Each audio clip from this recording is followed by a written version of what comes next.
शान्ताकारं भुजगशयनं पद्मनाभं सुरेशं विश्वाधारं गगनसदृशं मेघवर्णं शुभांगं लक्ष्मीकान्तं कमलनयनं योगिभृध्यानगम्यं वन्दे विष्णु भवभयहरं सर्वलोकैकनाथं।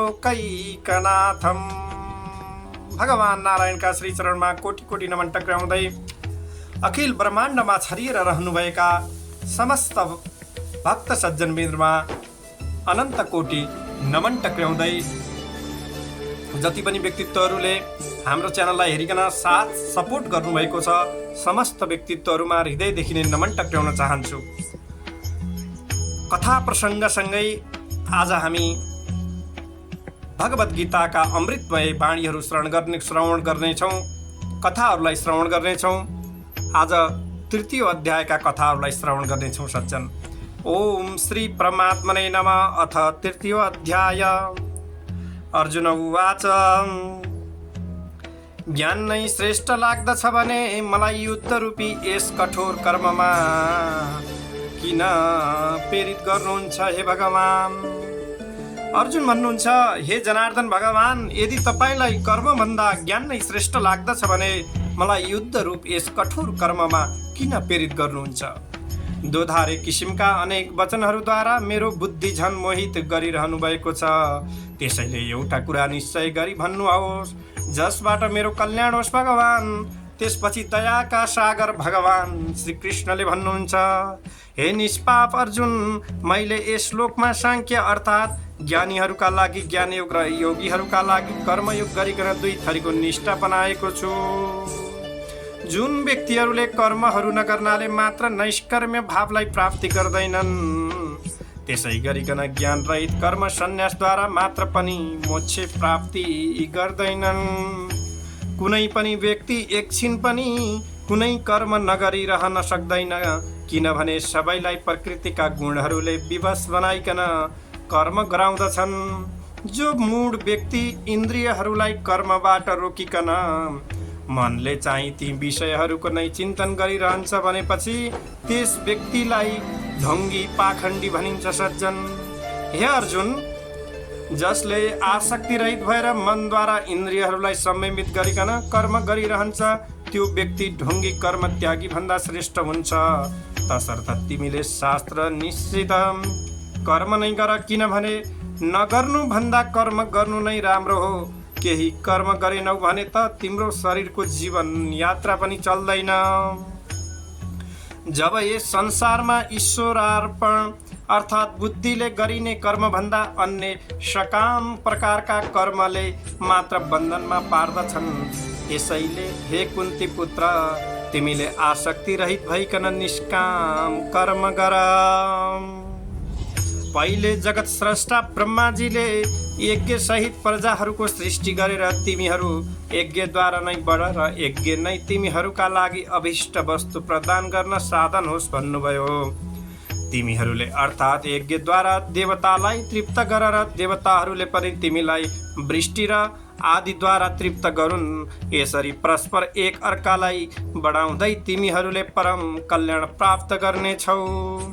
निश्चय नै यज्ञबाट सन्तुष्ट भएका देवताहरूले तिमीलाई इप्सित भोगहरू प्राप्ति गर्नेछन्। देवताहरूद्वारा प्राप्त भएको भोग उनीहरूलाई अर्पण नगरिकन एक्लै भोग्ने मान्छे अर्थात् मनुष्य चोर नै हो। जसरी यज्ञबाट बाँकी रहेको वस्तुको उपभोग गर्ने व्यक्तिहरू सबै पापबाट मुक्त हुन्छन्। जो केवल आफ्नो लागि मात्र भोजन पकाउँछन् ती पापीहरूले चाहिँ पाप नै खान्छन्। तर प्राणीहरू अन्नबाट उत्पन्न हुन्छन् भने अन्न वृष्टिबाट उत्पन्न हुन्छ। त्यसै गरिकन वृष्टि यज्ञबाट हुन्छ भने यज्ञ चाहिँ ऋत्विक यजमानहरूको कर्मबाट सम्पन्न हुन जाँदछ। कर्म वेदबाट नै, वेदबाट र वेद चाहिँ अक्षर ब्रह्मबाट उत्पन्न हुन्छ भन्ने बुझ। त्यसैले सबै पदार्थहरूले प्रकाशित गर्ने वेद नित्य यज्ञमा नै प्रतिष्ठित छ। हे अर्जुन, यसरी ईश्वरद्वारा परिवर्तित भएको अर्थात् कर्मचक्रलाई जसले पालन गर्दैन त्यस व्यक्तिको जीवन नै पापमय हुन्छ र केवल इन्द्रियलाई पुष्ट गर्न मात्र भोग गर्ने व्यक्तिहरूको जीवन नै व्यर्थ हुन्छ। जो व्यक्ति आत्मरत, आत्मतृप्त र आत्मामा नै सन्तुष्ट हुन्छ त्यसले गर्नुपर्ने कुनै कर्म नै बाँकी रहँदैन। त्यस्तो आत्मतृप्त व्यक्तिले कर्म नगरेर उसलाई कुनै पाप पनि लाग्दैन। जो ब्रह्मादेखि तृण पर्यन्तका कुनै पनि प्राणीहरूबाट उसलाई कुनै अभिष्ट सिद्ध गर्नुपर्ने पनि छैन। त्यसैले तिमीले आसक्ति रहित भइकन निरन्तर आफ्नो कर्तव्य कर्म गर। किनभने आसक्ति रहित भइकन कर्म गर्ने व्यक्तिले उनै परमात्मालाई प्राप्त गर्न सक्दछन्। जनक आदि परम ज्ञानीहरूले पनि लोक सङ्ग्रहका लागि कर्मलाई नत्यागिकन नै मोक्ष पाएका थिए। त्यसैले तिमीले पनि लोक सङ्ग्रहलाई हेर्दै कर्म गर्नु उचित छ। श्रेष्ठ व्यक्तिहरूले जुन जुन आचरण गर्दछन् अरू सामान्य मानिसहरूले पनि त्यस्तै गर्दछन् र उसले जसलाई प्रामाणिक मान्दछ लोकले पनि त्यसैलाई अनुसरण गर्दछ।